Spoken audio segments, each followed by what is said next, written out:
Bom dia, boa tarde ou boa noite a vocês que nos ouvem. Sejam todos muito bem-vindos ao Overview. Aqui, toda semana temos um assunto novo para tratar dentro do mundo geek. Sejam séries, filmes, desenhos ou jogos, você vai encontrar aqui com a gente. Eu sou o MD e eu tinha certeza que alguém ia falar War Never Changes no último filme.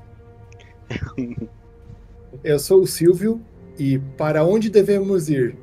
Nós que andamos por esse deserto até encontrarmos o melhor de nós. Ah, louco, os caras estão muito filosóficos hoje. Meu Deus do céu, hein? Bom, eu sou o Thiago P., programador, escritor, RPGista com tosse permanente faz 3 semanas. E eu não tenho uma frase de efeito tão bonita, eu só quero dizer que pra mim, o Mad Max, além da Cúpula do Trovão, é o Caravana da Coragem da série de Mad Max, cara. Aí, muito bom. E aí, pessoal, tudo bem? Como é que vocês estão? Eu sou o Marcelo e 4 homens entram e 1 homem sai. Quem será dessa vez? Não, eu não aguento mais modo Battle Royale em nenhum jogo, pelo amor de Deus. Só que o Mad Max inventou o Battle Royale, né, cara? É verdade. Aí, ó. Cúpula do Trovão, pô. Sejam todos muito bem-vindos a mais um episódio. Hoje a gente vai falar aí um programa sobre outro futuro pós-apocalíptico. O MD tá aqui de novo, porque o MD gosta desse tipo de coisa.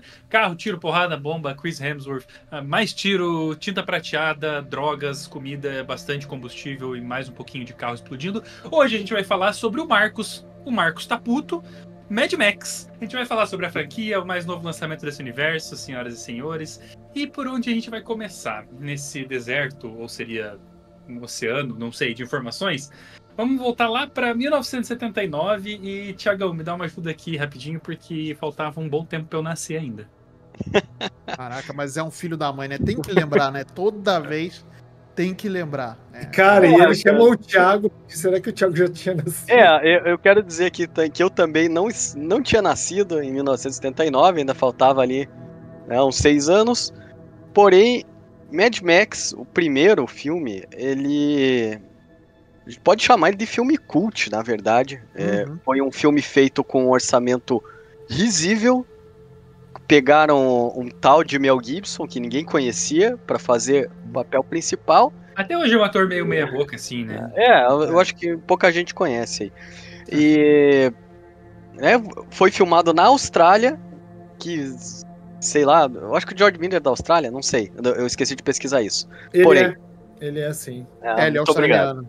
Inclusive, esse primeiro filme, ele teve incentivos fiscais do próprio governo australiano, o que não é muito comum, né? É mais comum na Oceania você ter incentivos fiscais vindo da Nova Zelândia, que é onde tem mais... tem um mundo de cinema muito mais ativo do que na Austrália, né? Você falou risível, Thiago. Custou $300 mil e arrecadou 100 milhões. Pois é, cara. Dólares australianos ou dólares americanos? Não, dólares americanos. Australianos daria, sei lá. Mas assim, né? Risível, obviamente, pra gente pensar em uma produção, né, de cinema. Ainda na época lá, isso era um valor grande. Se eu tivesse nesse momento $300 mil, eu estaria muito feliz também. Mas... Quem não, né? Com os $100 você já compra um Fusca, mas tudo bem. Exatamente, foi o que eu fiz, inclusive. Porém, cara, o que eu posso falar de Mad Max, o primeiro, é que é um filme que talvez, assim, pro pessoal que pegar o filme hoje em dia, tem uma certa dificuldade de compreender, assim, né, e absorver o filme. Ele é um filme bem mais parado do que o que a gente tá acostumado aí, não só com Mad Max, mas com outros filmes de ação que a gente tem hoje em dia. Mas, cara, ele é redondinho. Se você pensar no orçamento dele, a forma como ele foi feito, eles usam muito jogo de câmera para poder fazer questão de movimento e tudo mais, porque realmente, né, não tinha orçamento para essas coisas. E também eles utilizam locações, né, que são normalmente no meio da estrada ou numa vilazinha e coisas pequenas, porque eles realmente não tinham, né, condição de repente, sei lá, filmar em Sydney, por exemplo. Então, eles conseguem fazer funcionar com esse orçamento pequeno e com, né, jogo de câmera, um pouquinho ali de modificação nos carros, nada comparado ao que a gente vê hoje em dia, né, nos filmes do Mad Max. Mas é um Tratando início. do princípio do início da catástrofe, né? Exato. Ali do apocalipse, né? Inclusive, o apocalipse ele nem aconteceu ainda. Ele está em vias de acontecer naquela época, né? Até isso não fica muito claro no primeiro filme. Eles são apenas notícias que aparecem no jornal, no rádio e então aquela ideia que a gente já tem hoje, né, dos filmes do Mad Max, aquele negócio do deserto e tempestade e etc. Naquele filme ainda não. Inclusive tem muito verde, eles vão pra praia. Então, digamos assim, é o princípio do caos. É o que a gente vê lá no Mad Max 79. Sim. Guys, eu acho que é bem importante a gente pontuar uma coisa que é assim. Apocalipse, o que é, né? Entrou um monte de zumbi? Não. Teve doença? Não. Tem esporos? Também não. Gostou dessa referência, Silvio? Essa foi pra você. Beijo. Eu gosto também. Valeu. Tamo junto.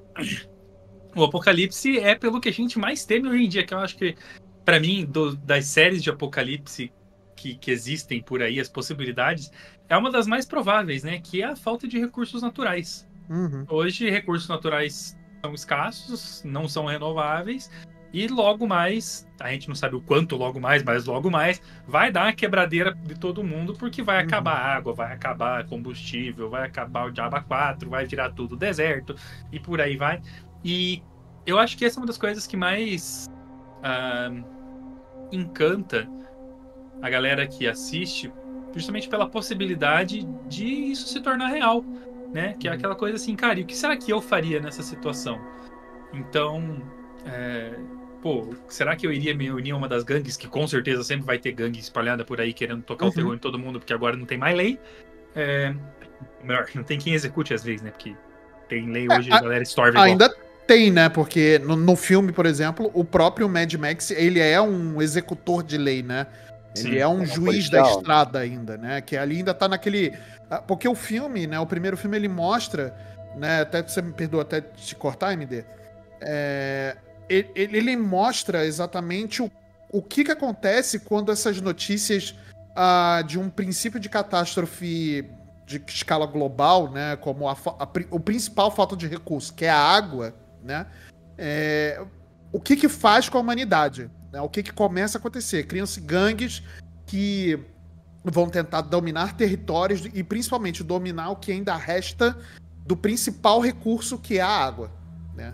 Então acho que é interessante pensar que nesse primeiro filme o próprio George Miller, eu lembro de ter lido uma entrevista dele, que quando ele fez o primeiro filme, ele não tinha pensado ainda o filme como uma franquia, né?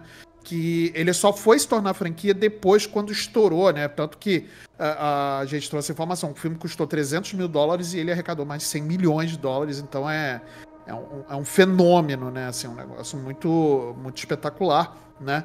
E ele não tinha pensado como uma franquia, né? Então você vê que o primeiro filme ele é muito fechado, ele tem uma história muito fechada e ele gira em torno só de um grupo de pessoas e não ele não massifica muito o que está acontecendo no mundo nem nada. E ele continua nessa pegada para o resto do filme, mostrando as consequências, porém no resto da franquia, né, no caso, porém focando só num grupo de pessoas e não no mundo como um todo, né? A ideia é que, assim, ele tinha a ideia do primeiro e do segundo filme, né? E foi realmente, ele fez jus ao nome de sequência, né? Porque no primeiro apresenta o princípio do caos, né? O Max, ele ainda é um vigilante, ele é um policial que vaga pelas rodovias, ele é o melhor deles, né? Ele falam nisso, né? Até o chefe dele fala que ele é o melhor deles, ele que é o que tem o maior índice de capturas, né? E começa, né? O mundo começa a cair no caos, as pessoas começam a se reunir, se organizar através de gangues, as cidades começam a ficar cada vez mais desertas, né? E o caos começa a prevalecer. E a polícia ou a organização da lei, ela continua com esses policiais, né? São os famosos carros amarelos que tem. A partir do segundo filme, como eu falei, na sequência, o caos torna maior, o deserto começa a tomar conta do cenário, né? O cenário deixa de ser verde, como acontece, né? No primeiro filme, o Max ainda tem a esposa, filhinho, eles vão para praia, depois para fazenda, ainda existem os recursos naturais e parece que o pessoal acaba não entendendo o que está por vir, né? A gente, algum tempo atrás, entendeu bem como funciona isso, né? A gente só começa a se dar conta, ou o mundo começa a se dar conta quando já foi. Só 2 semanas, né? Só 2 semanas. Passamos isso. E a partir do segundo filme aí, começa, né? A anarquia começa a reinar mesmo. E uma coisa que talvez fica um pouco jogado ao léu, podemos dizer assim, nessa franquia do Mad Max, que a gente não tem muita noção de passagem de tempo, né? A gente não sabe exatamente quanto tempo que passa entre o primeiro filme e o segundo no universo do Mad Max, né? No caso, o segundo filme já foi lançado em 81, né? 2 anos só depois. Mas dá pra gente entender na forma como ele é aplicado e até mesmo em como o próprio Max ele é apresentado pra gente, que passou um tempo ali, né? E ele sendo vigilante, o deserto tomando conta de tudo. A gente tá falando, obviamente, né, de Austrália aqui, então grande parte do território é deserto, então fica um pouco difícil da gente entender ali em termos o quão longe, digamos assim, eles estariam da civilização ou não. Mas no momento que a gente tá falando das refinarias, que parece que gasolina virou a coisa mais importante do mundo, né? Virou o ouro desse mundo pós-apocalíptico, com certeza não deve ser muito longe ali da onde a gente tinha as grandes civilizações antes desse apocalipse. Tá falando em tempo, né? Uma pessoa aí que eu não sou muito fã, mas que ela escreveu uma matéria pro portal da Black sobre tudo que você precisa saber sobre o universo do Mad Max antes. Tem 3 imagens, a primeira do primeiro filme. Gostou, né? A primeira do primeiro filme do Mel Gibson, ele nem tinha cara de Mel Gibson ainda. Então, pelo menos... cara de Mel Gibson? Cara, é que o Mel Gibson, ele tem a cara de Mel Gibson dele, entendeu? Que é aquela cara meio... Barba, o queixo, assim. Ele puxa a boca assim, ó, fica com 2 bolinhas aqui do lado, assim. Ele não tinha, ele tinha cara de novo. Do Super 14, entendeu? Dente de leite ainda, entendeu? Entendi. O cara tava jogando a Copa São Paulo do Futebol Júnior ainda, entendeu? É tipo isso, então. Ele tava mais pra um galã, assim, de fotografia do que o galã de cinema, né? Que ele de soap opera, né? De tem novela. Uma curiosidade disso aí. Que eles queriam um cara meio valentão, másculo, né? Pra fazer esse papel. E daí o que acontece? O Mel Gibson ganhou esse papel porque um dia antes ele tinha brigado num bar. Então ele tava com o rosto inchado, com o olho fechado. Ele falou, pô, é esse cara mesmo. Daí ele foi fazer o teste e passou. Na verdade, ele brigou só pensando no papel, entendeu? Vocês é que não pegaram a referência. É o método, né? Mas, gênio. Mas, enfim, gênio incompreendido. No terceiro filme, você for ver a foto, ele já tem cara de Mel Gibson. Ou seja, pelo menos aí a passagem do tempo está contada.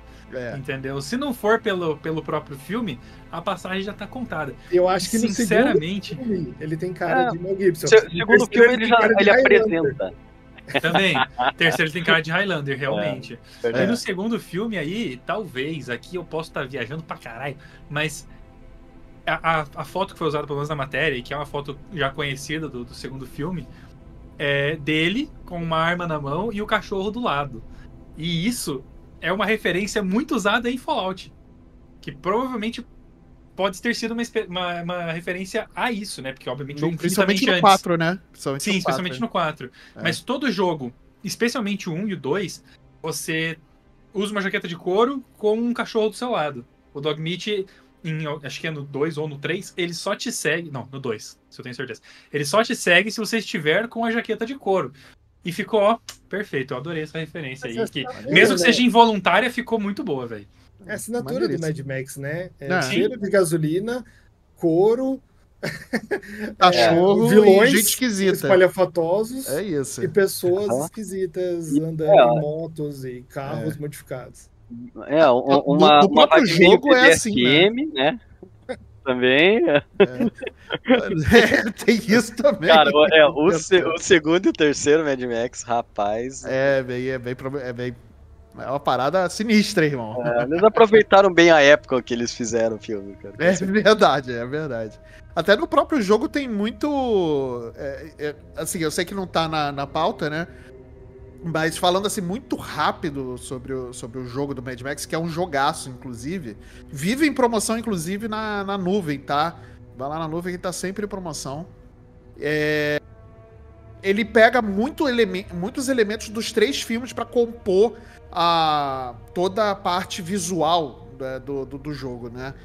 É uma história inédita, assim, eu não sei em que período, eu acho que não tem um período certo entre qual filme ou outro ele se passa, né? Apesar de ser um jogo de 2015, a gente pode mais ou menos achar que tá entre a Cúpula do Trovão e o Estrada da Fúria e tal, mas não tem um período certo, até porque os filmes, eles não fazem muita questão de ter uma conexão a não ser pelo personagem do Max mesmo, né?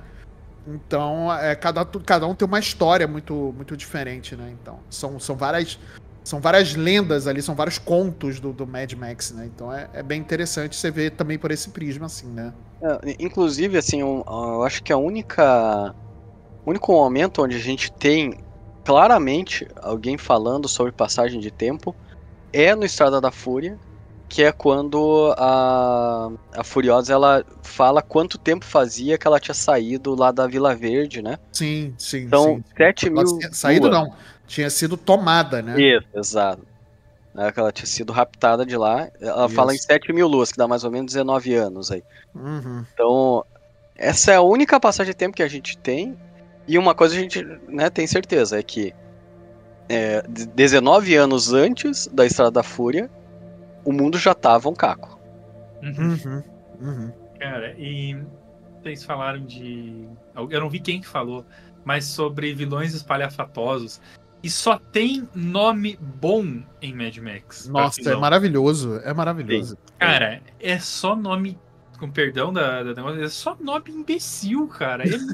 É nome que a quinta série dentro de você fala, meu Deus do céu, kkkk, entendeu? É bem por aí. E eu queria saber, a primeira vez que vocês ouviram Lord Humongous, vocês pensaram o quê? Lord Humongous. Cara. Eu acho que eu abstraí, velho. Tipo, primeira vez, assim, eu simplesmente abstraí. Mas agora, obviamente, né, depois de mais velho, peguei todos os filmes pra assistir de volta. Inclusive, reassisti aí essa semana pra estar com ela bem fresquinha aí, né, pro podcast. Mas, cara, tem elementos ali que não passam na regra dos 15 anos, né? Não adianta. E esses nomes aí são pra mim, os piores, sinceramente, aí é Rictus, Erectus e Scrotus, cara. Não tem como, tá? Mas também queria dizer, quando a gente for entrar aí no último tópico, que é o novo filme, a gente vai falar disso, mas sobre as adaptações do próprio nome que o Dementos colocou nele. Que também são sensacionais, porque ele tem aquela pegada que tem em todo filme pós-apocalíptico, que é tipo, a galera ela volta meio que pra idade medieval, assim, e tal. Então, o novo filme tem isso também, e o Dementos, ele se coloca em posições de falar, tipo, como se ele fosse Alexandre o Grande e tal, ele vai trocando o próprio nome. Isso eu acho muito criativo da parte do filme, justamente porque, como virou uma terra sem lei, e tipo, você já não tem mais comunicação, basicamente. Você não tem mais um rádio, você não tem mais uma internet, você não tem mais seu KitKat, seu TikTok pra assistir lá. E aí, cara, você vai se informar do quê? Né? Às vezes você acha um livro de história e você lê sobre alguma coisa que aconteceu há muito tempo atrás, um grande imperador chamado Alexandre, e aí, por ele ser grande, colocaram Alexandre o Grande. Nossa, que incrível, eu vou começar a me chamar assim. E muitos filmes, séries, jogos, etc., que se passam em futuros pós-apocalípticos, os grandes tiranos e poderosos, eles se intitulam dessa forma. Né? Eu vou sempre fazer o paralelo com Fallout, que pra mim é a coisa mais prática e mais fácil. Sim, que tem Caesar's Legion lá e tal, que é literalmente a Legião de César, e eles se intitulam os Césares e tal. Da mesma forma que em Mad Max tem os Pretorianos, que nada mais são que guardas reais né? Então, Sim. pô, eu não sei pra vocês, eu queria puxar esse assunto, pra vocês essas adaptações e essas relações do mundo real com o mundo criado, que pode ser real um dia, infelizmente, mas o mundo criado pro pós-apocalipse, se isso é legal pra vocês, porque pra mim gera uma conexão muito legal, muito maneira. Uhum. Cara, o que você comentou aí, se eu salvo engano meu aí, o próprio George Miller falando de Furiosa, ele disse que a ideia dele é que meio que o mundo volta para a Idade das Trevas, né? Como você comentou da época medieval. Uhum. É aquele momento de praga, de terra sem lei e tudo mais. Então você vê, por exemplo, lá o Immortan Joe falando de Valhalla para Aham. né, Sim, pros teus os súditos. Lost Boys, né? E tudo mais, E daí ele joga, né, ele libera água pro pessoal, mas ele vai fazendo aos poucos e ele fala que Uhum. eles não podem viciar na água, porque se viciar na água, a água vai Vai deixar se ele tornar o louco, dono né? deles. É. Então, cara, toda essa pegada é bem isso. Você retrocede né, séculos de avanço tecnológico, social e etc. para uma era em que quem tem, digamos assim, uma palavra mais bonita para dizer e talvez um pouco mais de força se torna um líder. Né? Sim. É a um pouco mais liderança, eloquente, né? a liderança propriamente dita lá é através da criação de um ídolo, de Uhum. crenças, né? Você vai lá, busca no Valhalla uma crença da imortalidade, né? No caso do Immortan Joe. E daí você vai acumulando recurso, né? Porque você se torna um líder, você, no caso do Immortan Joe, ele vai lá acumulando recurso através do reforço da opressão, do terror. E quando alguém faz algo de bom, né? Ou algo do que ele gostaria que fosse, tem o reforço positivo, né? De, você vai pro Valhalla, você vai ser esperado, eu estarei com você lá. E essa idolatria só faz o cara crescer e quando foge ao controle, a violência, né? Então, nos filmes, né, a gente vai vendo no decorrer deles, a gente vai passar por eles, a tirania, né, do Immortan Joe fica muito presente. Então, Sim. é uma forma de liderança, como ele conduz a situação, e por muito tempo, né? Se a gente, né, resgatando o que foi dito sobre a Furiosa, ela falou que 19 anos ela foi sequestrada, né? Foi levada. E ele já tinha essa fortaleza consolidada, é coisa de chuta aí 40, 50 anos de poder que esse cara, porque se levar em consideração no filme 5, que é prequel do 4, ele já era velho, imagina no 5, né? Sim. Quer dizer, no 4, ele já é depois, né? Então é Sim, mais no velho. Estrada da Fúria, né? Isso. Só da Fúria ele tá decrépito, né? Vamos Ele combinar tá bem aí. decrépito, E essa coisa dessas figuras de poder baseado em imperadores da história, né? Enfim, é muito crível, né? Porque, bem como o MD falou, você perde, né, essa comunicação, você acaba perdendo o senso de realidade.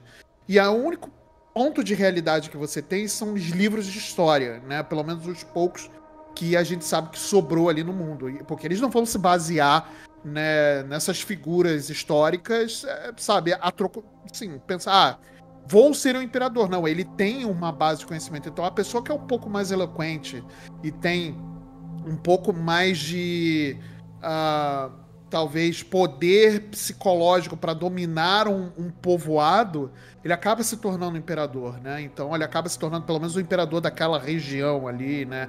Ou a figura de poder e tudo mais. E foi ficando cada vez mais claro a partir do segundo filme. No terceiro filme isso é bem explícito, né? Com a titia esqueci o nome da personagem. Da Tina Turner, né? Tia Turner. Tia Turner, isso. A titia Tina Turner, né? Que ela é, pra mim, acho que é uma das melhores personagens, assim, da franquia, né? E o próprio Immortan Joe, né? Que ficou muito forte, né? Por conta do filme Estrada da Fúria ser o que ele é, né? Talvez um dos melhores filmes de ação de todos os tempos. E aí essa figura de dominância é muito clara, né? Então, meio que acaba virando uma batalha do povo contra uma dominância e tudo mais. Cara, tem muitos significados vários dos filmes, né? Até no próprio Cúpula do Trovão mesmo tem essa coisa de você ter uma arena de batalha como o antigo Coliseu Romano, enfim, né? Então eles pegam muito isso, né? E faz sentido, né? Porque você perde senso de realidade, né? E tudo que aquilo que é correto, o que não é, vira qualquer outra coisa, sabe? O que é certo acaba virando errado, o que é errado acaba virando certo, e é isso, sabe? É uma nova sociedade. Tem muita inspiração, né, em Roma. Com o passar dos filmes, principalmente no último, a gente vai ver bastante inspiração. É verdade, é verdade. Duas coisas que eu queria resgatar do que vocês falaram. Primeiro, que o MD falou dos vilões, dos nomes, etc. O próprio Immortan Joe, o ator que fez ele foi o mesmo ator que fez o Toy Cutter, né? O Toy Cutter. Tom Cutter. É o mesmo cara. Daí depois mesmo, com a maquiagem, tudo, não acaba não vendo que é ele. E outra coisa que o MD falou, que hoje, né, a gente chega num mundo pós-apocalíptico, a gente perde, né, eletricidade, tecnologia, acesso a tudo, né, mas os caras ainda têm microfones, guitarras, e eles conseguem... Sintetizadores, né? Continua funcionando. Caraca, as caixas de som maneiríssimas, né, naquele carro. Porra. Cara, é aquele negócio, vocês têm gasolina, né, você tem um combustível, você pega um gerador ali, uma vila combustível, beleza. Meu irmão, é isso. Vamos tacar... A inspiração bárdica do cara ali, né? É isso. É o bardo moderno, bônus, né? Ganha bônus do bardo tocando. É isso. Eu queria ressaltar um negócio que eu fui pesquisar, porque parecia muita loucura pra ser verdade, mas tá aqui, na própria Fallout Wiki, tá escrito que o Dogmeat é uma referência a Mad Max 2. Olha aí. Lá. Também conhecido como The Road Warrior, como o garoto e seu cachorro. Outra coisa que me lembrou agora, que eu queria puxar o assunto da Cúpula do Trovão, que... o Silvio vai brigar comigo, mas... outra referência de Fallout a Mad Max é em Fallout 3, porque existe também uma arena onde você só pode sair depois que você ganhar de todo mundo. E eu queria usar esse gancho que eu fui mal recebido com ele, com olhares e comentários aí. Até o final do episódio ele vai incluir Marvel e PEN ainda nesse episódio da Mad Max. Aguardem. Eu vou ver aqui a referência então, que é mais pra um jeitinho que é Persona. No Persona 5 também tem uma arena de batalha que você só sai numa fase de cassino, inclusive, pra quem jogou Persona 5 sabe o que eu tô falando, que você só sai depois de derrotar os vários inimigos lá. Kingdom Hearts também tem, então... A MD continua, vai.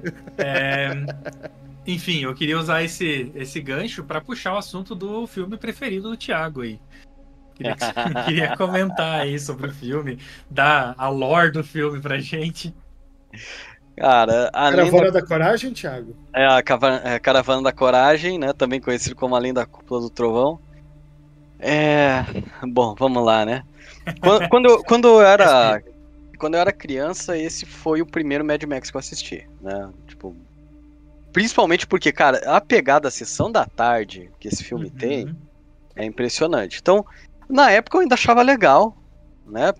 A parte com as crianças, a Tina Turner, ela tem uma presença, né, cara? Então ela, como a tia lá. Mas daí, quando eu fui fazer, né, a verificação ali da regra dos 15 anos, cara, aí me pegou, sabe? Aí eu olhei e falei, puxa vida, gente. É isso então, né? É isso que vocês fizeram? Meu Deus. Caraca, sério? Cara, mas o filme é legal, cara, vai. Esse filme é muito costurado, cara, porque o George Miller, ele tinha feito 2 filmes, era Mad Max 1, fechava no 2 e acabou. Ele não ia fazer mais.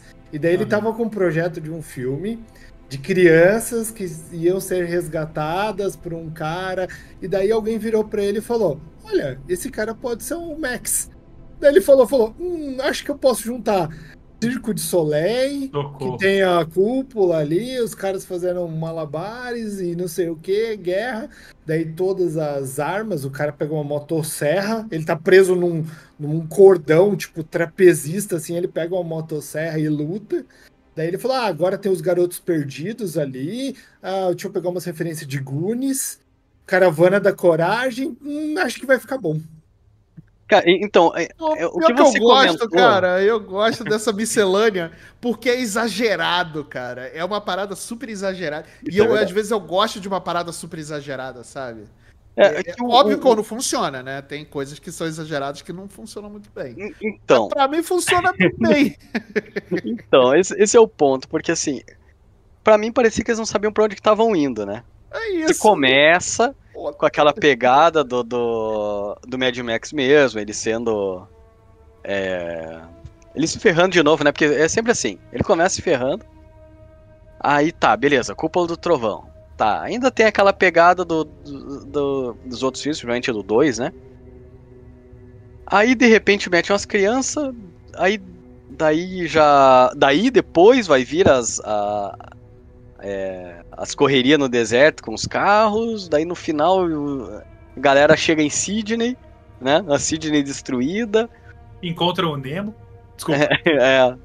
Chegam lá em Wallaby Way, né? Cara, pra mim esse é o maior problema, cara, porque parece que eles começaram o filme com uma ideia, terminaram com outra, o meio é meio bagunçado. E botaram o nome de Mad Max. E Mad Max, é isso. Mas tudo em Mad Max gira em torno de gerar uma forma de energia, combustível, etc., que nesse filme era fezes de porco, basicamente, Metano. né? Para gerar metano. Daí você tem o Master Blaster, que é a criação, né, do cara, né? A parte inteligente. É o slot, né? É o slot. slot do Goonies, só que colocado ali. Nossa, cara, Goonies é maravilhoso, aliás. Entendeu a referência aí. E depois no final, tipo, beleza, ele chega em Buttertown. Primeiro porque, cara, ele tinha um carro, né? O carro dele, daí ele perde, daí ele tinha uma carroça, daí o cara do helicóptero do filme antigo que rouba ele, vende.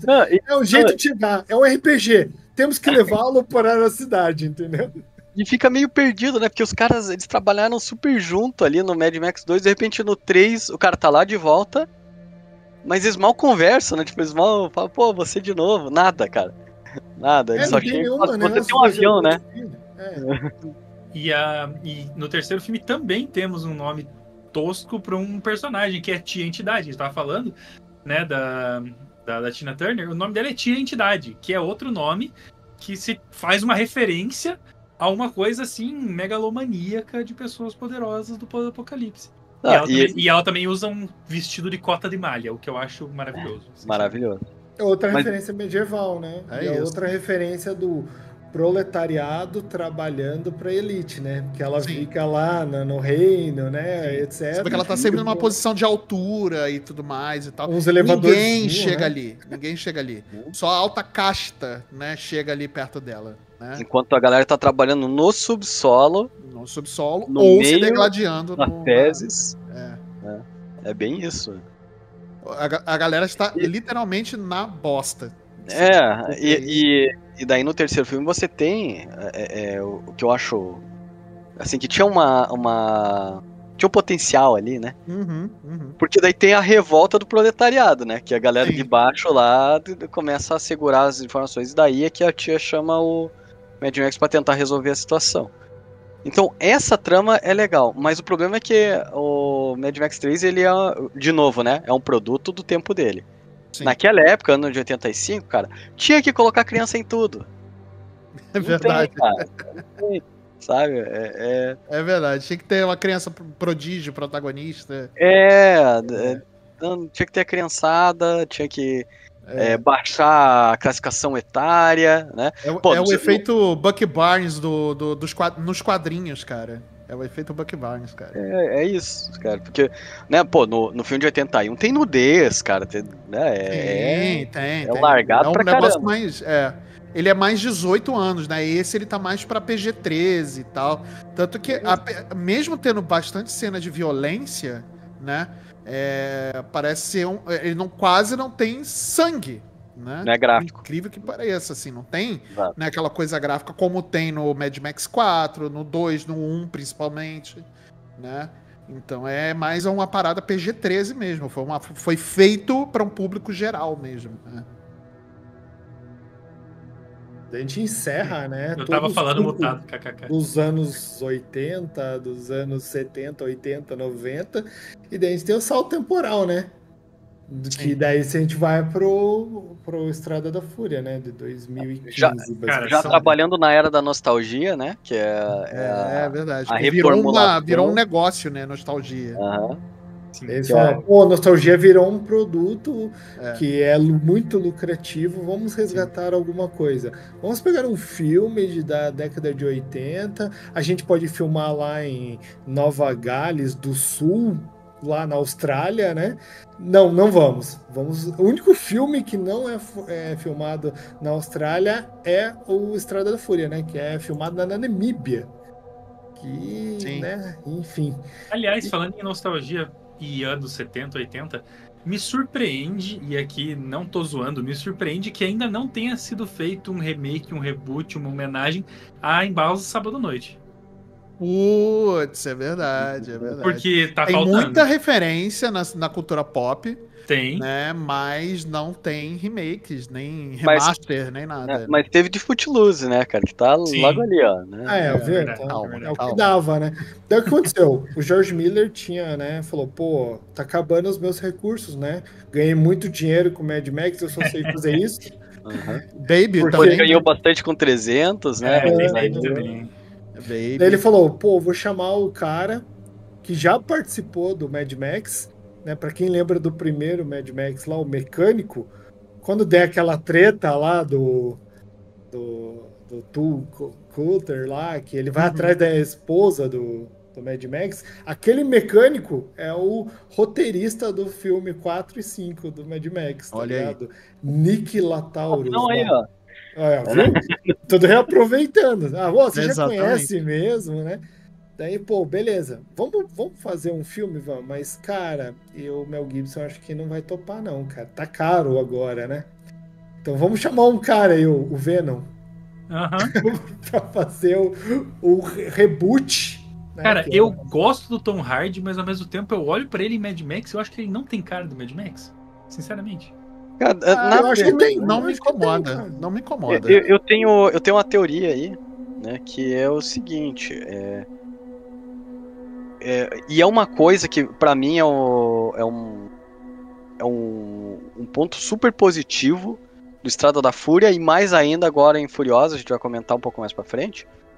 Mas é que eu acho que o George Miller ele chegou, né, botou a mão na consciência e falou assim, cara, não dá mais pra ficar sugando aventuras do Mad Max, né? Uhum. Então ele utiliza, no Estrada da Fúria ele utiliza o Mad Max porque é o nome, né? É a referência, Ele tá lá, é a né? nostalgia. Mas ele já de cara ele te apresenta uma nova protagonista. Ele fala assim: Uhum. olha essa mocinha aqui, pô, Charlize Theron, né? Vamos prestar atenção nela. E você vê que aos poucos o Max vai sendo deixado de lado ali. Pra continuar contando a história que começou com ele, ou pelo menos no ponto de vista dele. Sim. Mas falando, ó, tem muito mais coisa, né, aqui dentro desse universo, e a gente não precisa mais ficar dependendo desse protagonistazinho aqui. Ô, Thiago, isso é uma coisa que você falou que me deu um estalo aqui que eu pensei. A maneira que o George Miller faz isso é muito legal, porque ele tira a característica de Highlander do Mad Max, de tipo imortal e nossa, o cara é tipo o Uma Mandaloriano. lenda mesmo, né? É uma lenda. Ele é o Mandaloriano da Wasteland, entendeu? Tipo, o cara faz tudo, ele consegue tudo, ele, nossa senhora, piruletas pra todos os lados. E ele acrescenta outras pessoas que também são muito boas. Uhum. Não são infinitamente melhores, não, ele não é tipo um lixo perto delas, mas ele mostra que também o cara é só um humano. E que ele vai errar e que tem outras pessoas que também podem fazer tanto quanto ele.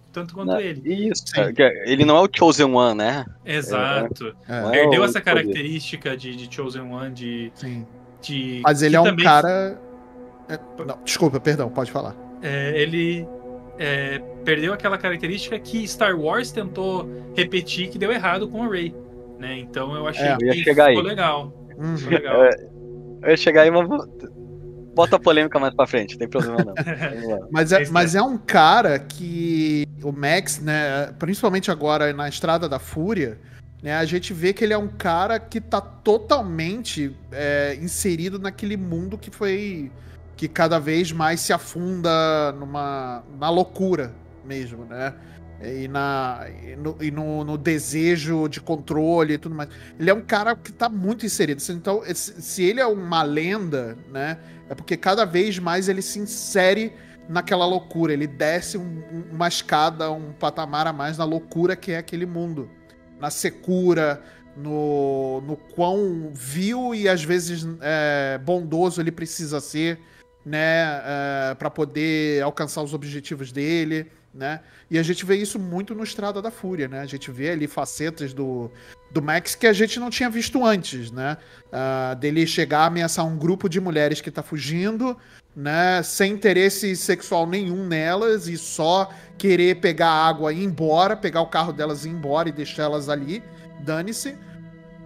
E depois eles acabar se compadecendo da causa da Furiosa, porque ele consegue se relacionar com ela de alguma forma, por conta do que aconteceu com ela também, conforme ela vai conhecendo mais, ele vai conhecendo mais da Furiosa, né? Então são várias facetas que a gente vê do Max nesse Estrada da Fúria, e eu acho que é por tudo isso que eu falo que Estrada da Fúria é um dos melhores filmes de ação da história do cinema, disparado, assim, sem medo de errar, sabe? O que você comentou ainda, né, ainda falando do Max, é que também é apresentado, talvez pela primeira vez, salvo engano aí, que ele tem traumas de pessoas que ele não conseguiu ajudar. Sim. Né? Então Sim. ele é o Lone Rider, né? Ele é o cara que fica... que sempre tá sozinho. Tem até um momento lá do filme, né? Antes dele realmente falar com as mulheres e cogitar voltar pra cidadela lá, ele ia pegar a moto e ia embora, né? Sim. Ia embora sozinho. Só que ele fica com esse trauma aí, pensando assim, pô, quantas pessoas eu podia ter ajudado e não ajudei, por causa desse meu jeito. Ele era um policial, afinal de contas. Exato, então ele começa a ser assombrado por isso. A gente não vê tanto isso nos outros filmes, embora ele ajude as pessoas, né? Sim. No fim ele acaba se tornando o herói das pessoas, mas a gente não tinha essa visão de que, pô, ele ajudou várias pessoas, mas ele poderia ter ajudado muito mais nesse todo esse período que ele tá ali nesse pós-apocalipse e isso assombra ele, né? Não é algo que ele simplesmente engole e vamos para outro dia. É que, na verdade, tem uma mudança de paradigma, né, cara? A gente tava falando de 1980, 70, 80, 90, onde a gente tinha o estereótipo do homem valentão, do provedor, do cara que tem que estar ali machão, o cara que não chora e etc. Então, isso que vendia o filme.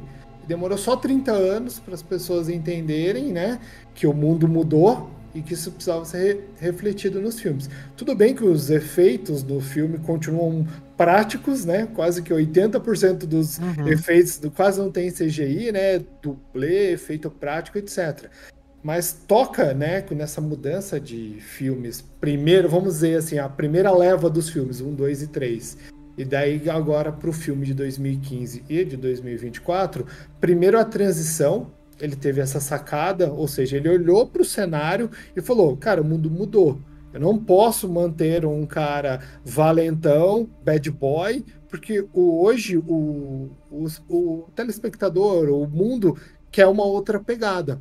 E começa exatamente o que vocês falaram, introduzir a Furiosa como protagonista e ele como um personagem quase que secundário, embora divida o protagonista com ela no filme 4, né? E já no 5 já é escrachado. E o que eu acho legal, porque reflete. Porque antes, né, a gente tinha o valentão, que tinha que proteger a donzela fragilizada, e o mundo pedia isso. Hoje não. Hoje nós vemos mulheres fortes no poder, empoderadas, e isso reflete. Primeiro no Estrada da Fúria e agora, muito mais, na saga, né, Mad Max, né, na Furiosa. Então, isso reforça o discurso.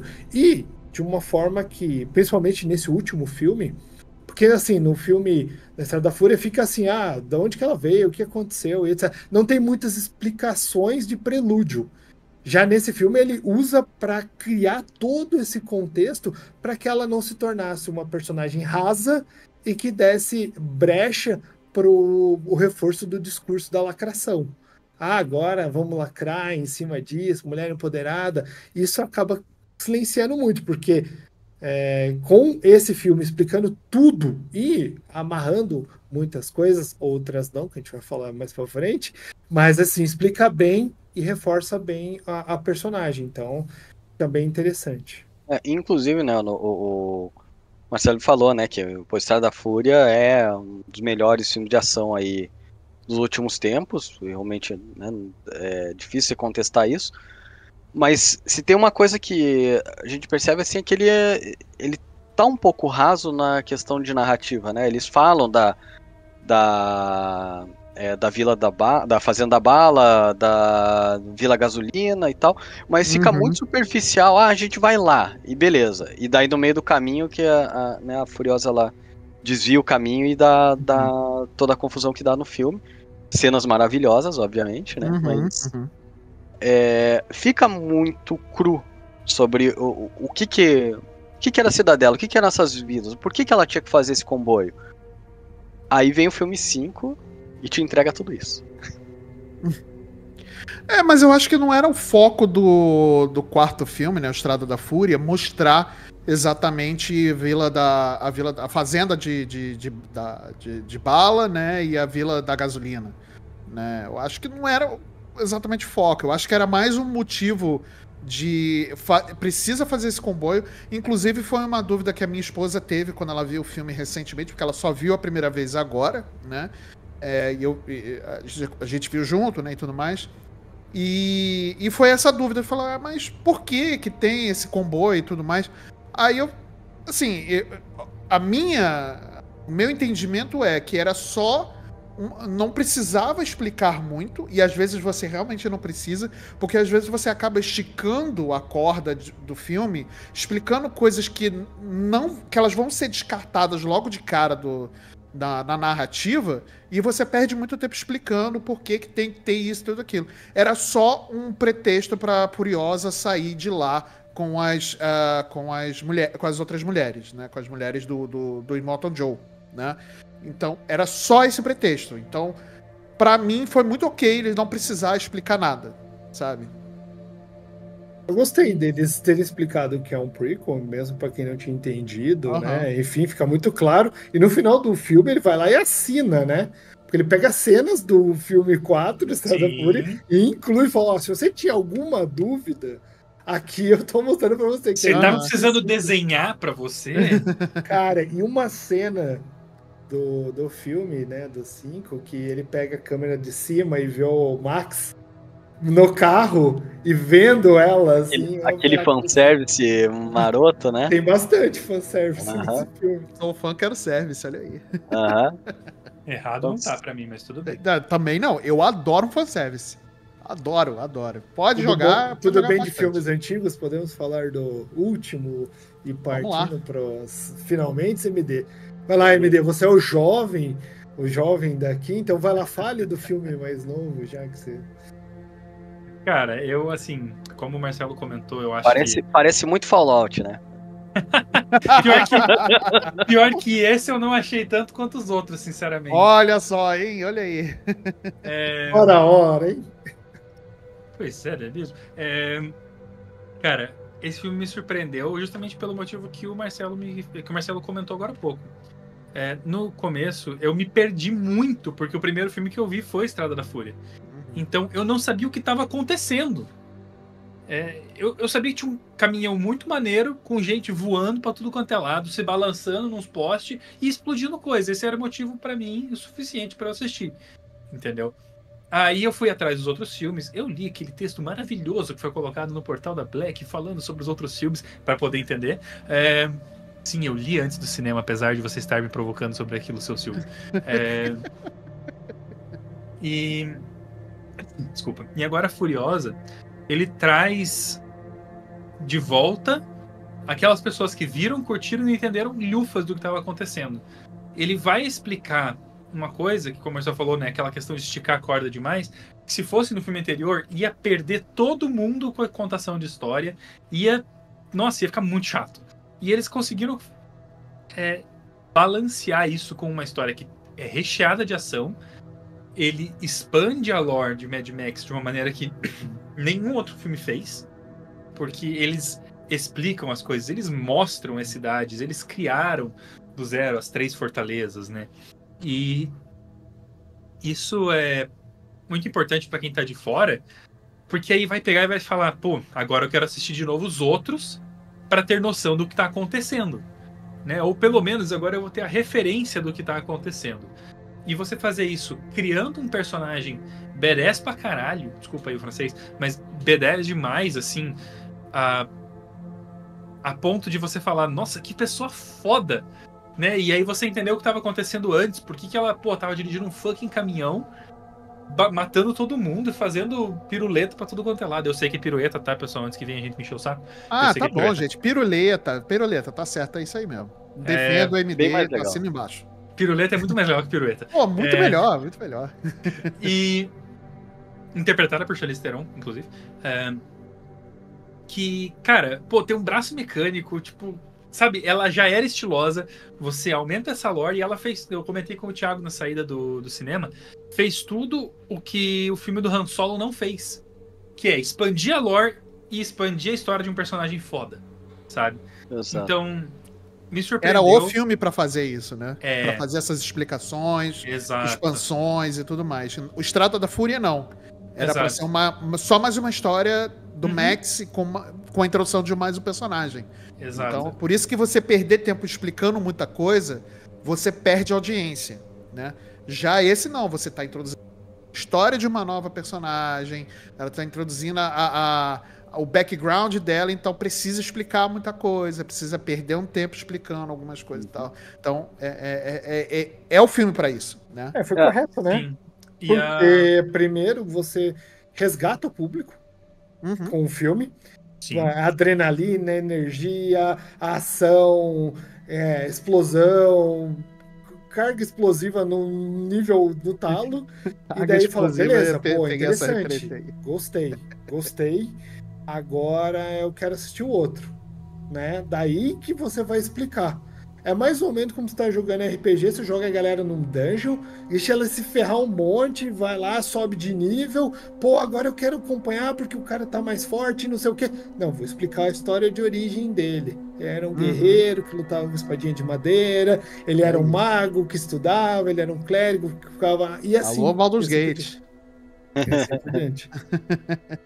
E, cara, eu rasguei seda lá, rasguei tecido pro filme na matéria que eu escrevi hoje sobre. Aliás, quem tá ouvindo aí vai conferir a matéria. Se você veio pela matéria, um beijo pra você. E eu acabei não mencionando que, assim, nem tudo é tipo, nossa, mega flores e, cara, que filme perfeito. Tem algumas coisas, tipo, que me incomodaram pra caramba no CGI, do tipo perseguições ou sei lá, alguém tomando um tiro de longe, que aí é feito em computação, e que ficou uma coisa bem feia, pra ser sincero, porque normalmente eu não tô olhando pro centro da tela, eu tô olhando pros cantos, então machuca, sabe? E outra, é que eu comentei com o Thiago também, que eu tinha certeza que iam puxar a Gaia falando alguma coisa em God of War, assim, porque o início do filme é narração com um negócio escrito na tela, tipo, que é o primeiro ato, que depois a gente vai ver que ficou muito legal. Porque tem uma sessão meio escrachada no filme, uma pegada meio... que o próprio Chris Hemsworth traz, né? Daquela pegada ainda meio Thor dele, que ele dá uma zoada no filme, mas que não fica... não fica ridículo. Então eles dão uma abusada do clichê, que incomoda, mas não é aquela coisa assim, nossa, que ridículo. Não, fica legal, sabe? Mas para algumas pessoas com certeza vai incomodar. Agora, ouvi na saída do cinema... Discordo totalmente, mas é importante falar que tem gente comentando que o filme é arrastado e que não sabe pra onde vai. Agora, queria saber a opinião de vocês nisso aí, porque eu discordo 100%. Eu acho que o filme sabe exatamente pra onde vai e que ele tem um pace legal. Ele sabe quando reduzir, ele sabe quando acelerar. Então, o que vocês pensam disso? Cara, eu vou dizer pra você o seguinte, ele não só sabe pra onde vai, como eu posso confirmar isso, porque hoje eu assisti de volta o Mad Max Estrada da Fúria.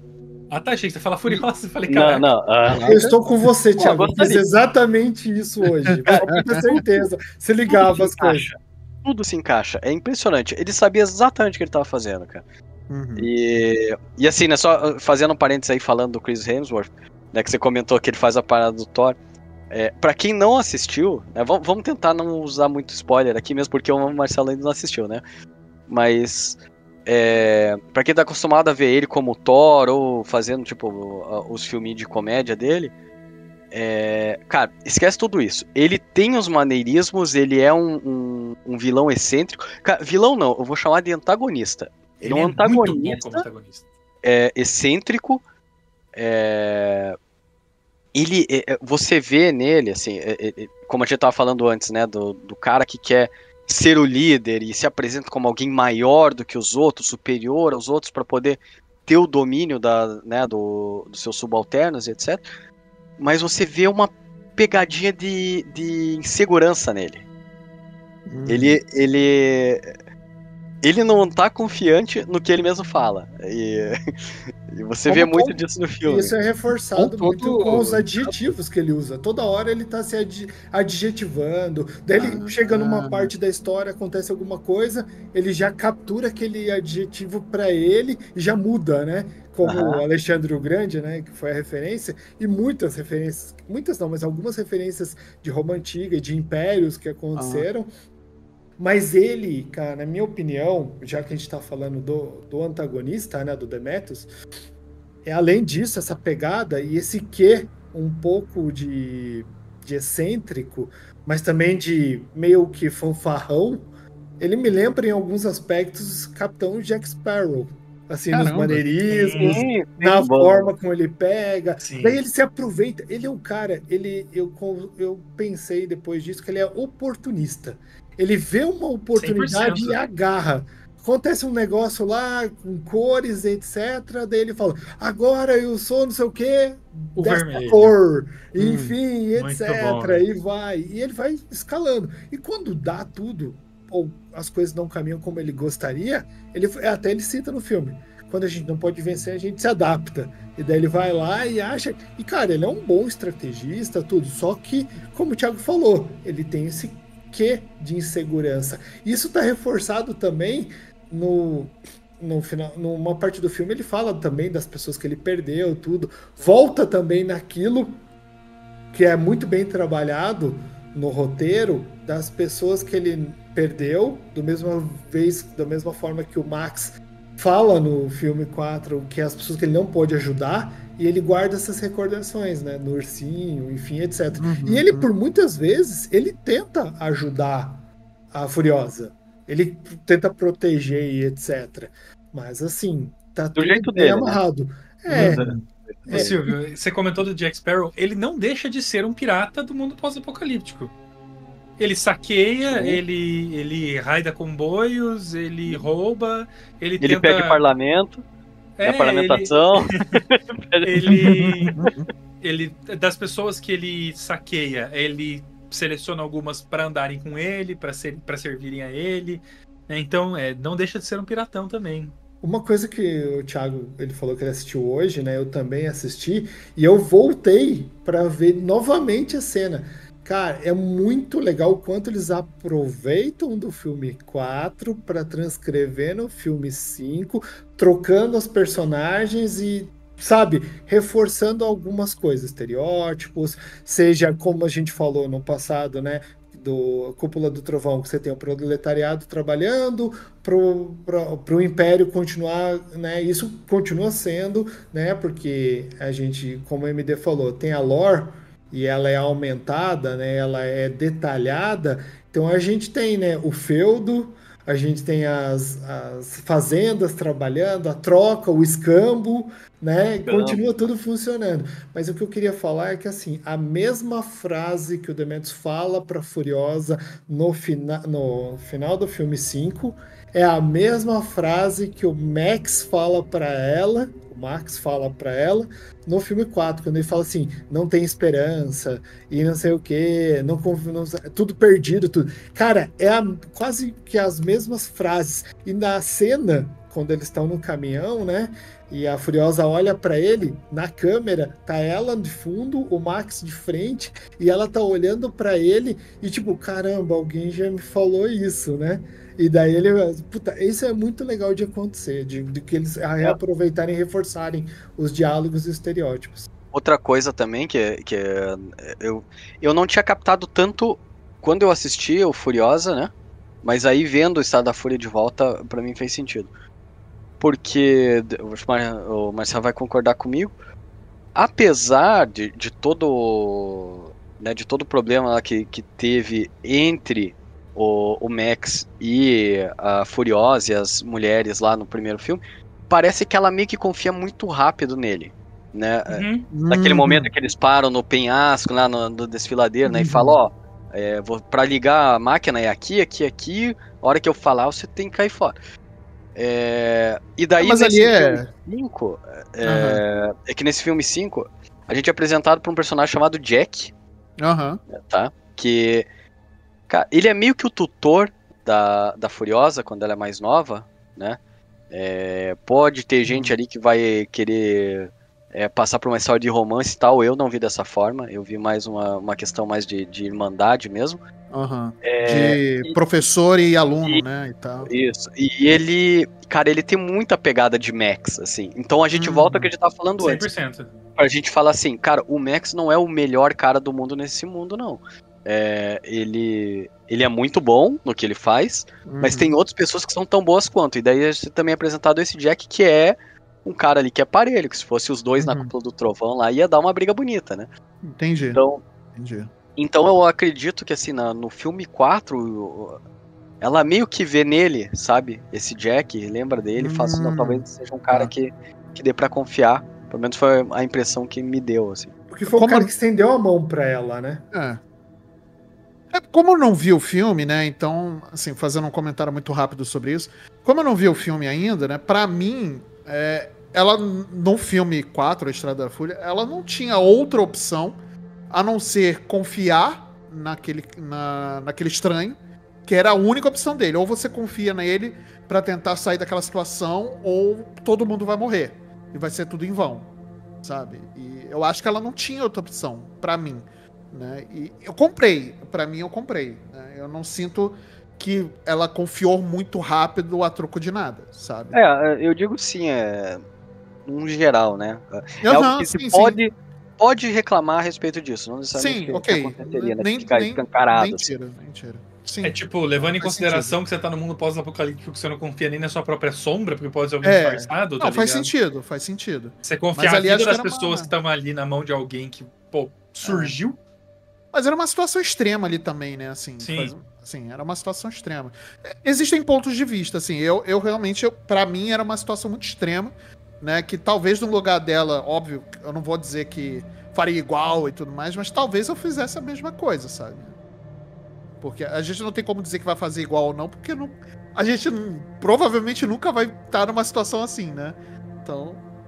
Eu gostei muito do personagem do Jack. Eu acho que naquele mundo pós-apocalíptico, onde você não pode confiar, e ele fala simplesmente, né? Ele volta, ele desce a pé do caminhão e volta pra ela e vai explicando, esses são os seus pontos positivos, esses são os pontos que você vai melhorar, como um tutor faria. E ele é um cara que viu nela esse potencial. Exatamente isso.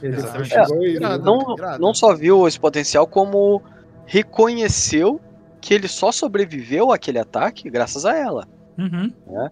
Então acho que é ali que ele vê, essa é uma pessoa que eu posso confiar e daí no 4, né, voltando, meio que acontece a mesma coisa quando a Furiosa, no caso, vê a forma de agir do Max.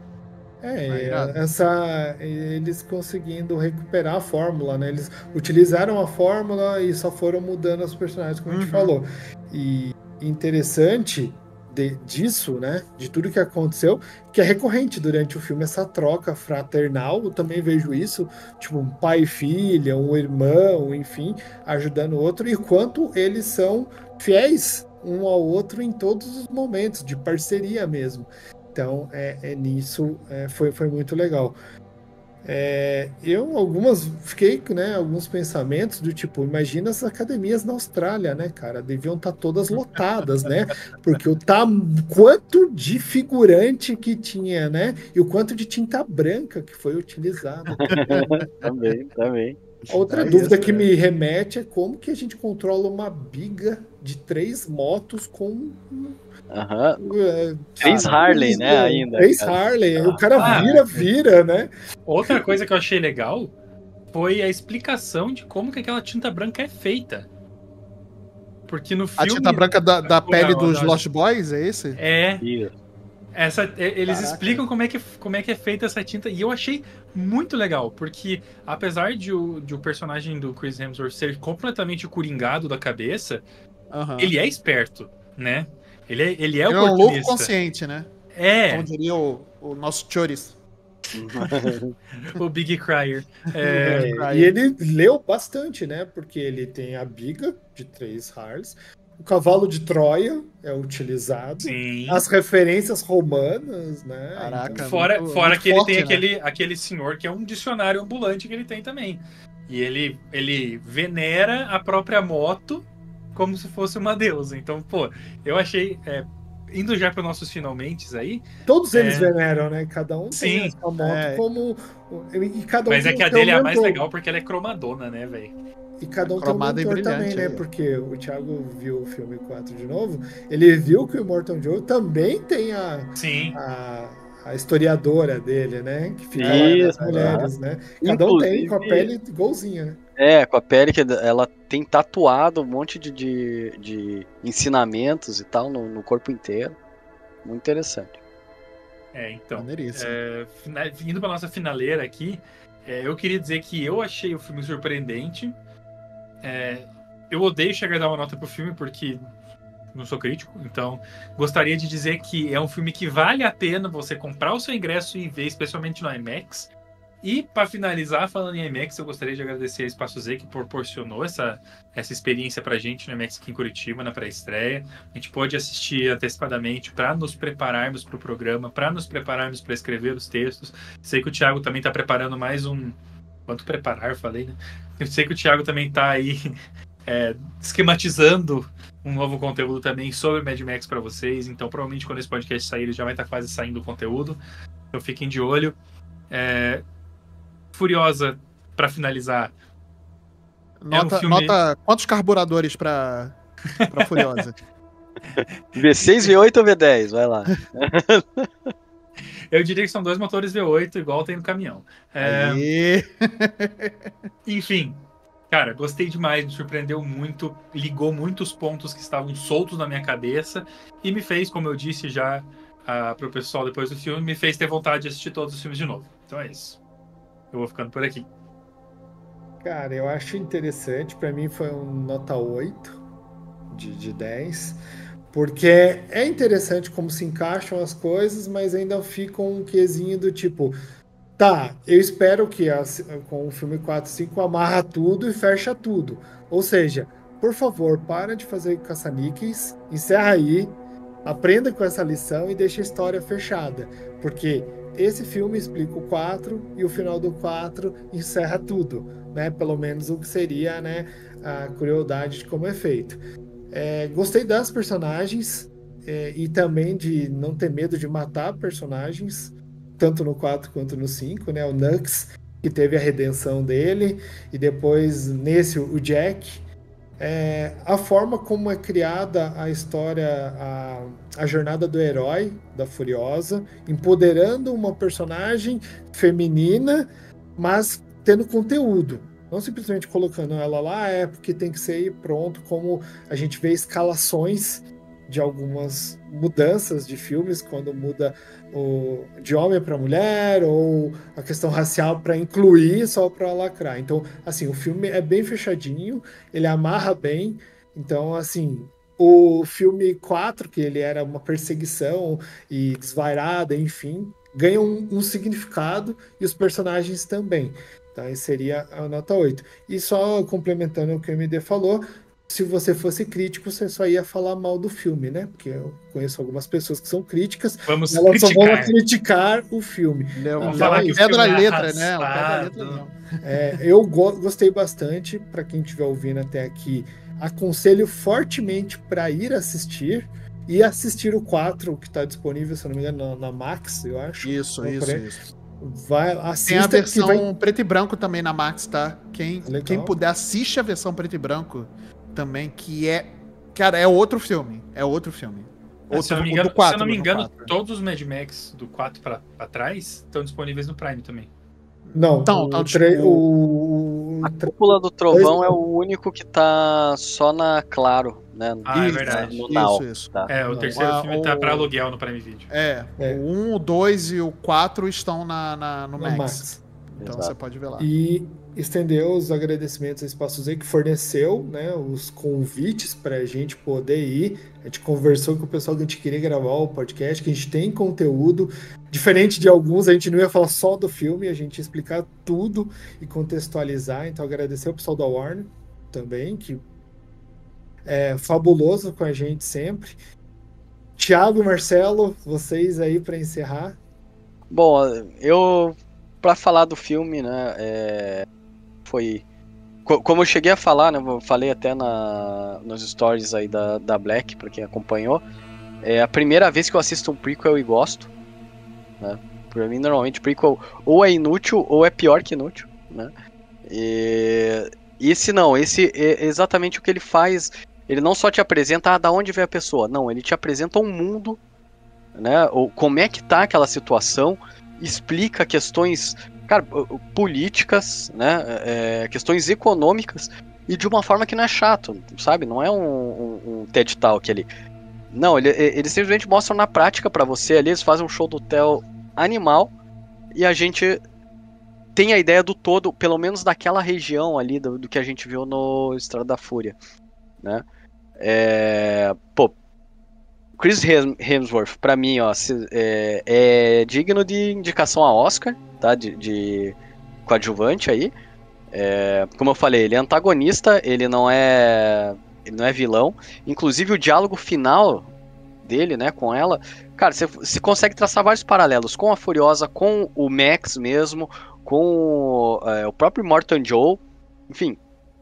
É só abrir um pouco a mente ali que você vê que tá tudo ali. Quero deixar também aqui uma menção honrosa, né, pra Anya Taylor-Joy, além do fato dela ter atuado muito bem. Nossa, mano, cara, bem demais. ela usa o tom de voz que a Charlize Theron usa no Estrada da Fúria. É impressionante, cara, como ficou próximo, né? Também, ó, parabéns pro casting que encontrou uma menina que é igualzinha a Anya Taylor-Joy pra fazer ela pequena, cara. A boca é Charlize Theron, idêntica. no caso, né? Não, ela é criança. É que no ela filme criança. 5 tem ela criança. Sim. Tá, entendi. E a menina Desculpa, é igualzinha, cara. É impressionante, né? Caraca. E, né, finalizando aqui com a polêmica, o George Miller teve a coragem de fazer o que os filmes de Star Wars não teve, que é largar o osso de uma família ou de um protagonista e apresentar outras coisas que estão envoltas naquele universo. Como o Silvio falou, né? O Estrada da Fúria fecha todo um ciclo ali. Agora, de novo, sem ser caça-níquel, mas se eles tiverem ideias de expandir aquela realidade, aquele universo, para outras histórias que sejam tão boas quanto as que eles contaram aqui com a Furiosa, de repente fazendo até a mesma pegadinha do Estrada da Fúria, começa com a Furiosa e te apresenta uma outra pessoa e daí, né? Cara, pra mim é bem-vindo se continuar no nível que eles estão fazendo, tá? Irado. Última coisa, eu duvido que alguém acerte, né, tipo, antes de assistir, como é que e por que a Furiosa perde o braço. Eita. É legal que explica isso e tem toda, como eu falei, a jornada do herói dela e vai mostrando por quê. Ela não simplesmente ela consegue consertar caminhões, todas as skills dela são explicadas durante o filme. Ela vai do estágio até a posição de liderança CLT, né? dela, até virar Pretor lá, né? Tipo, o braço direito do cara. Querendo ou não, ela é uma mulher. e mulher lá são parideiras. São E ela objetos, vira né? o copiloto em alguns momentos. Piloto. Foi o que eu do falei. caminhão. Ela teve uma história à la Mulan. Foi Isso. tudo. Isso Aham. pega tudo. Isso por isso que eu falei. Além de falar da jornada do herói, né? De sair de estagiário a virar subgerente, ela e tudo que ela sofre também, né? Então é muito legal. E a Anya Taylor-Joy mandou muito bem na interpretação dela. E ela pegou os maneirismos da Charlize Theron para incorporar a personagem. E, de novo, a criancinha que fez ela ficou muito perfeito, que era muito parecido. Olá, Marcelão. Bom, eu não tenho muito o que falar de Furiosa, porque infelizmente eu não vi ainda, né? Mas estarei presente ao cinema. Estamos gravando no dia que foi lançado, tá? Inclusive isso, né? Mas estarei em breve no cinema para poder ver, né? Essa pepita de ouro da cinematografia. Mas eu posso dizer aqui sobre a quadrilogia, né? Original, vamos dizer assim, né? Antes da prequel, né? Cara,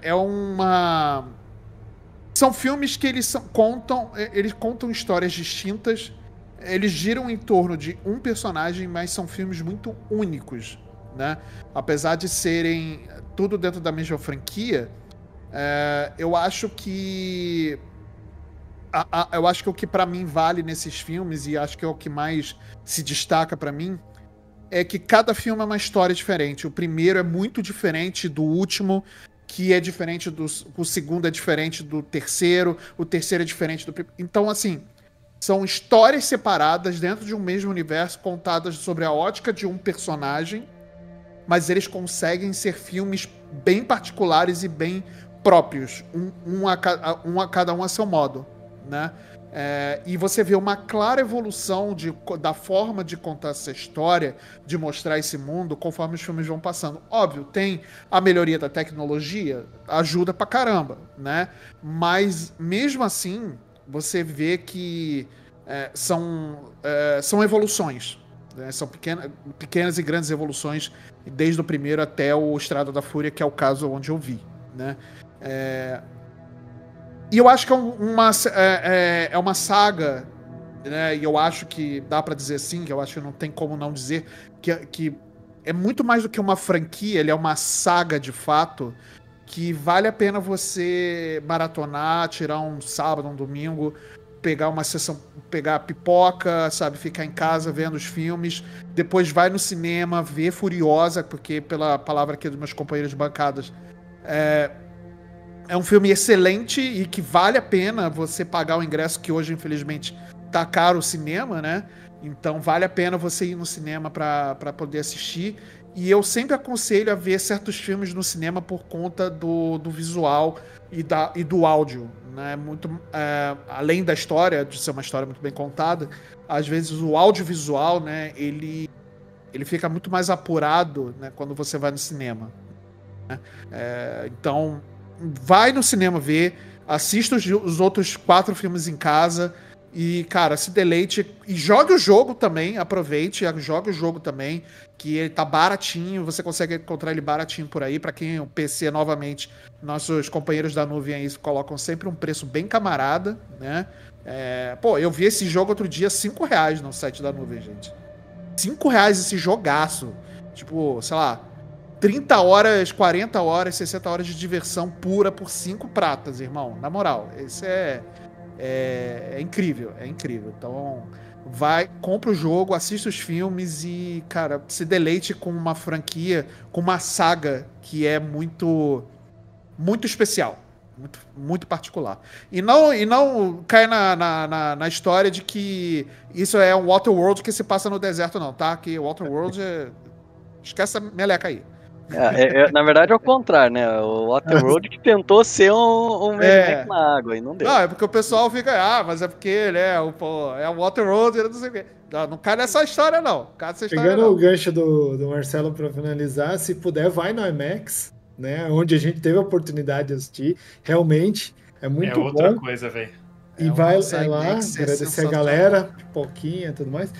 E vai lá assistir o filme que se chama A Saga Mad Max, né? Furiosa Saga Mad Max, que quase não tem o Max. Quase.